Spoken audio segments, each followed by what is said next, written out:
قوم مسلمان خبردار خبردار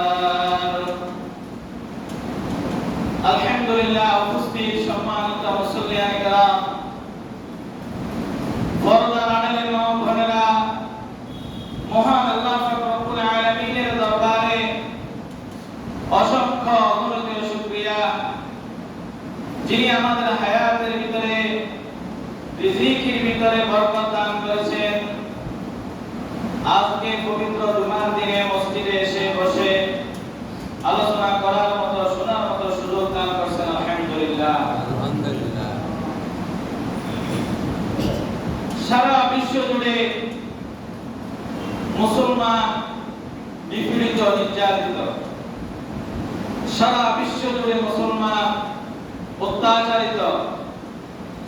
মুসলমানের ইজ্জত, সম্মান, আমল, আখলাক আজকে বিপর্যয়ের পর্যায়ে চলে গেছে। তার একমাত্র কারণ হলো মুসলমান কোরআন থেকে বের হয়ে গেছে। মুসলমান যে পরিমাণ কোরআনকে আঁকড়ে ধরার প্রয়োজন ছিল ওই পরিমাণ ধরে নাই। যে পরিমাণ আল্লাহর রাসূলকে অনুসরণ করার কথা ছিল ওই পরিমাণ থেকে আমরা দূরে সরে গেছি। এই জন্য আজকে সারা পৃথিবীর বুকে মুসলমানরা নিপীড়িত, নির্যাতিত।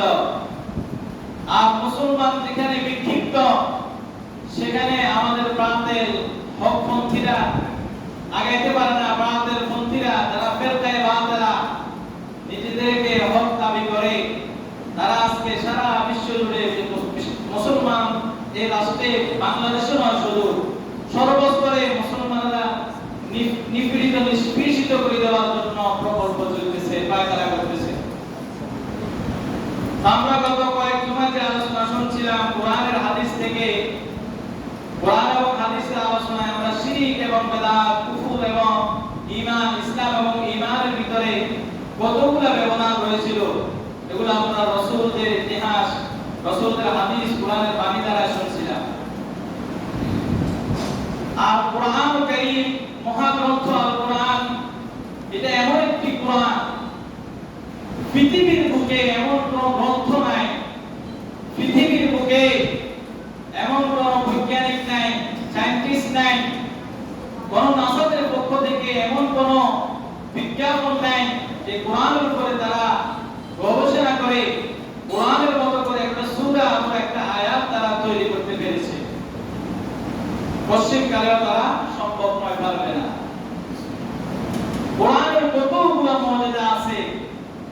কোরআনে কারীম স্বয়ং নিজেই নিজের বক্তব্যের মাধ্যমে, আয়াতের মাধ্যমে নিজের অবস্থান নিজেই ফুটিয়ে তুলছেন।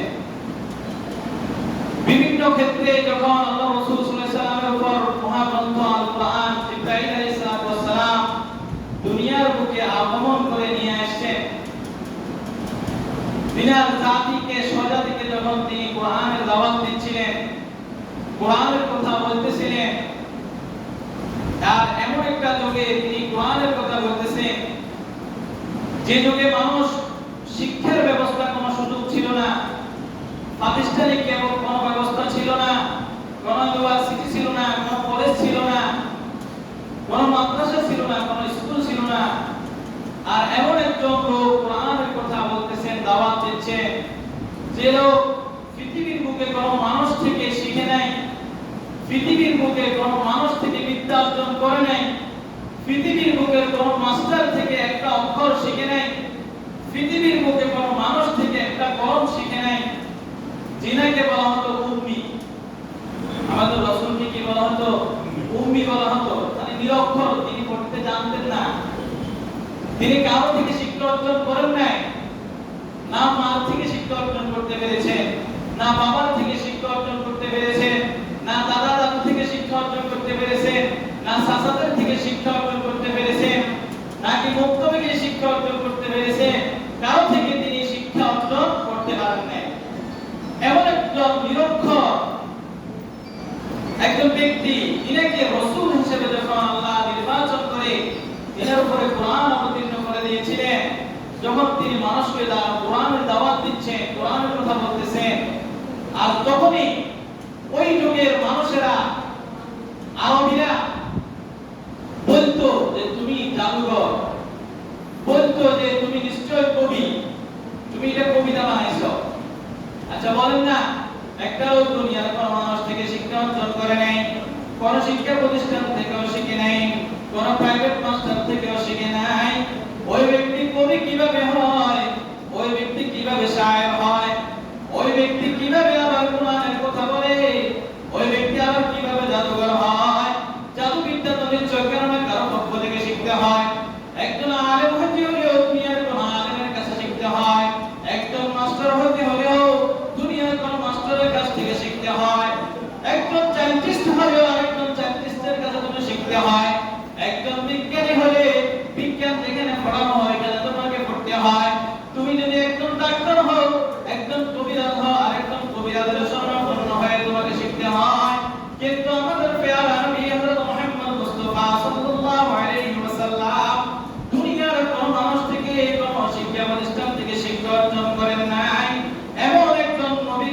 দুনিয়ার বুকে বানায় মানুষদেরকে কোরআনের কথা বলতেছে, মানুষদেরকে কোরআন অবতীর্ণ হয়েছে এমন বাণী শুনাইতেছে, মানুষ সকল একসাথে বলতেছেন তুমি নিশ্চয়ই জাদুকর। রাসূলকে জাদুকর বলে ফেলে দিলেন, রাসূলের কথা তারা শুনতেছেন। এক পর্যায়ে আল্লাহ পাক রব্বুল আলামিন রাসূলের পক্ষ হয়ে কোরআনে কারীমের সূরাতুল বাকারা একটা আয়াত নাযিল করে দিয়ে বলেন, ওয়া ইন কুনতুম ফি রাইবিন মিম্মা নাযালনা আলা আবদিনা ফাতু বিসূরাতিন মিন মিসলিহি ওয়াদউ শুহাদাআকুম মিন দুনিল্লাহি ইন কুনতুম সাদিকিন। আচ্ছা, রাসূল তো আনপড়, উম্মি, শিক্ষা নাই। রাসূলকে যেটা ওহীর মাধ্যমে নাযিল করে দেওয়া হয় রাসূল সেটা বলে। খুব লক্ষ্য করে, যদি তোমরা বিশ্বাস না করো এটা আমি কোরআন অবতীর্ণ করেছি মুহাম্মদ সাল্লাল্লাহু আলাইহি ওয়াসাল্লামের উপর, আব্দুল্লাহ বিন মুহাম্মদের উপর আমি সেই কোরআন নাযিল করেছি, তোমাদের যদি সন্দেহ হয়, তোমাদের যদি মানতে কষ্ট হয়, ওয়া ইন কুনতুম ফি রাইবিন মিম্মা নাযালনা আলা আবদিনা, আমি আমার বান্দা মুহাম্মদ সাল্লাল্লাহু আলাইহি ওয়াসাল্লামের উপর যাহা অবতীর্ণ করেছি যদি সেটা মানতে তোমাদের কষ্ট হয়, যদি বিশ্বাস না করো, ফাতু বিসূরাতিন মিন মিসলিহি, আমি যে কোরআন নাযিল করেছি, আমি যে আয়াত নাযিল করেছি, আমি যে সূরাগুলো নাযিল করেছি, তোমরা দেখি একটি সূরা অথবা একটি আয়াত কোরআনের মতো করে নিয়ে আসো। ওয়াদউ শুহাদাআকুম মিন দুনিল্লাহ,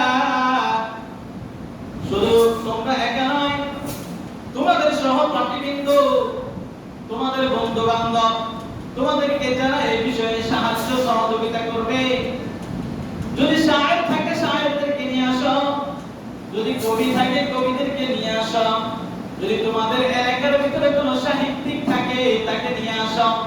মিন দুনিল্লাহ, একমাত্র আল্লাহ রাব্বুল আলামিনকে ছেড়ে, আল্লাহ রাব্বুল আলামিনের নুসরত আর সাহায্যকে ছেড়ে বাতিল তোমরা তোমাদের সহযোগীদেরকে নিয়ে আসতে পারো। কোরআনের একটা সূরা অথবা একটা আয়াত তোমরা বানিয়ে আমার সামনে নিয়ে আসো। ইন কুনতুম সাদিকিন, তোমরা যদি তোমাদের দাবির উপর সত্যিকারী হয়ে থাকো। এটা তো মুহাম্মদ সাল্লাল্লাহু আলাইহি ওয়াসাল্লামের কোরআন অবতীর্ণ হয় না, এটা জাদু। তোমরা বলছো না এটা জাদু, এটা কোরআন নয়, তুমি তো আনপড়, তুমি তো উম্মি, তুমি কিভাবে এগুলো বলছো? নিয়ে আসো। এরপর আয়াত আল্লাহ বলতেছেন, ফাইন লাম তাফআলু ওয়া লাম তাফআলু, যদি তোমরা একটি আয়াত অথবা সূরা একটা অংশ যদি তোমরা দয়া করে বানিয়ে স্বয়ং করে যদি নিয়ে আসতে না পারো, ওয়া লাম তাফআলু, পশ্চিমকালেও তোমরা একটা আয়াত অথবা সূরা বানিয়ে নিয়ে আসতে পারবে না। ফাত্তাকুন নার আল্লাতী ওয়াকুদুহা আন-নাস ওয়াল হিজারা উইদ্দাত লিল কাফিরিন, তাহলে তোমরা সেই অসীমকাল অস্থায়ী জীবনকে ছেড়ে চিরস্থায়ী জীবন যেদিন তোমাদের হাসর হবে নসর হবে, ওই কিয়ামতের দিবসে যখন জাহান্নামের আগুন উত্তপ্ত করা হবে, ওই আগুনকে তোমরা ভয় করো, যে আগুনের হামজাল হিসেবে আমি ফাত্তাকুন নার ওয়াকুদুহা আন-নাস ওয়াল হিজারা, আগুনকে আমি প্রজ্বলিত করব হামজাল হিসেবে মানুষ এবং পাথর দিয়ে। আমরা যখন আগুন ধরে না চলে কি বসি অথবা কেরোসিন ব্যবহার করি না, আগুনকে একটু কি করি জোরালো ভূমিকা পালন করার জন্য ভালো করে ধরে যায় জলে, এজন্য ঘুষি দিই, খড় পুড়ে দিই। তাহলে আমরা মানুষ এবং পাথর হলো জাহান্নামের আগুন প্রজ্বলিত করার জন্য হামজাল হিসেবে ব্যবহার করব আমি। ওই জাহান্নামের আগুনকে তোমরা ভয় করো। উইদ্দাত লিল কাফিরিন, আমি সেটাকে তৈরি করে রেখেছি, বানিয়ে রেখেছি কাফের সম্প্রদায়দের জন্য। তোমরা আমার রাসূলকে তো মানতেছ না, আমি রাসূলের উপর কোরআন অবতীর্ণ করে দিয়েছি, আর তোমরা মানতেছ না, তোমরা বলতেছ এটা জাদু। তাহলে নিয়ে আসো, পারবে না। কোরআনে কারীমকে যখন আপনি মানুষের দিক দিয়ে ছড়িয়ে দিবেন, যে মানুষ তোমরা পৃথিবীর যতগুলো মানুষ আছো একত্রিত হয়ে যাও, চাই দেখি কোরআনের একটা আয়াত তোমরা বানাইতে পারো কিনা। সূরা বনী ইসরাঈলের ৮৮ নম্বর আয়াতের ভিতরে আল্লাহ পাক রব্বুল আলামিন ইরশাদ করতেছেন, قُل لَّئِنِ اتَّبَعَنِ الْإِنسُ وَالْجِنُّ عَلَىٰ أَن يَأْتُوا بِمِثْلِ هَٰذَا الْقُرْآنِ। হে নবী, আপনি আপনার সম্প্রদায়দেরকে বলে দেন, যদি তোমরা পৃথিবীর বুকে সবগুলা মানুষ এবং জিনকে একত্রিত করে দাও, আলা আইয়াতু বিমিথলি হাযাল কুরআন, আমি যে কোরআন নাযিল করেছি ওই কোরআনের একটি অংশ অথবা একটি সূরা নিয়ে আসো, বানাই নিয়ে আসো, সকল মানুষকে একত্রিত করো অথবা জিনকে একত্রিত করো। লা ইয়াতুনা বিমিথলিহি লা ইয়াতুনা বিমিথলিহি, তোমরা যদি সকলে একত্রিত হও, জিন এবং মানব এবং দানব, মানব এবং দানব সবাই একত্রিত হয়ে যাও, যদি একে অপরের সহযোগী হয়ে যাও, একে অপরের সহযোগী হয়েও যদি চেষ্টা করো, তোমরা রাখিও কোরআনের একটি আয়াত অথবা একটি সূরার অংশ তোমরা তৈরি করতে পারবে না। মানুষকে যখন দিছে নিয়ে আনার জন্য কোন মানুষের পক্ষে, কোন সাহিত্যিকের পক্ষে সম্ভব হয় নাই কোরআনের মতো করে একটি সূরা বা আয়াত বানিয়ে তৈরি করে স্বয়ং করে নিয়ে আসার জন্য সম্ভব হয় না। আপনি যখন জিন জাতিকে প্রশ্ন করবেন, এই জিন জাতি তোমরা বলো সে কোরআন কিরকম, মানুষ তো পারবে না, মানুষের পক্ষে সম্ভব হয় নাই, সারা দুনিয়ার মানুষ জিন জাতি একসাথে হয়ে গেল, একে অপরের সহযোগী হইল, বুঝতে পারবে না সেই জিন পারে কিনা। জিনকে যখন বলা হলো তোমরা কি পারবে, তোমরা কি বলো, মুহাম্মদ সাল্লাল্লাহু আলাইহি ওয়াসাল্লামের উপরে যা অবতীর্ণ হয়েছে সেটা কি ওহী কোরআন নাকি কোন জাদু? আল্লাহ পাক রব্বুল আলামিন সূরা জিনের ৫ নম্বর আয়াতে ইরশাদ করে বলতেছেন, قُلْ أُوحِيَ إِلَيَّ أَنَّهُ اسْتَمَعَ نَفَرٌ مِّنَ الْجِنِّ وَالْإِنسِ فَقَالُوا إِنَّا سَمِعْنَا قُرْآنًا عَجَبًا। জিন জাতি সকলে একটা দল একত্রিত হয়ে বলতেছেন, হে নবী আপনি বলে দেন, আপনার এই জাতিকে বলে দেন, বল আপনি বলে দেন, ওহিয়া ইলাইয়া আমার উপরে যাহা ওহী অবতীর্ণ হয়েছে, আন্না মুস্তামা'a নাফারুম মিনাল জিন, জিনের একটা দল, একটা গ্রুপ, বিশাল একটা দল একত্রিত হয়ে মুহাম্মদ সাল্লাল্লাহু আলাইহি ওয়াসাল্লামের উপরে যাহা অবতীর্ণ হয়েছে কোরআন তারা শুনেছে। তারা শোনার পর কি বক্তব্য দিল, মানুষ তো তাদেরকে জাদুকর, রাসূলকে জাদুকর বলল। তখন সকল জিন একত্রিত হয়ে কি বাক্য বলল, ফাকালু ইন্না সামি'না কুরআনান আজাবা,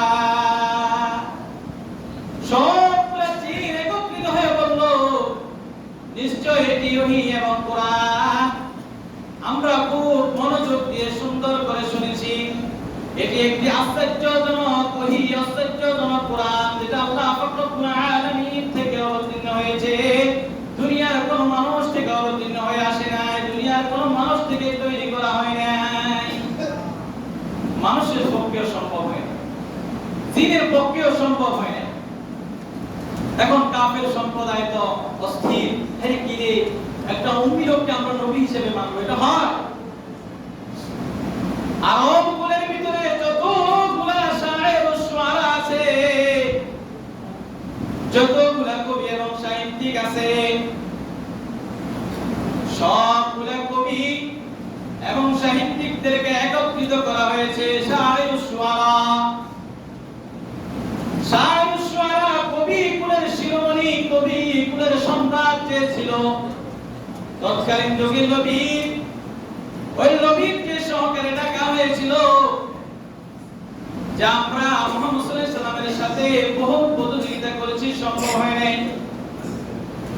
মুহাম্মদ সাল্লাল্লাহু আলাইহি সাল্লাম তার জাতকে নিয়ে, তার সাথী সঙ্গীদেরকে নিয়ে বিশাল আকারে আমাদের সাথে একটা চ্যালেঞ্জ ছুড়ে দিয়েছে।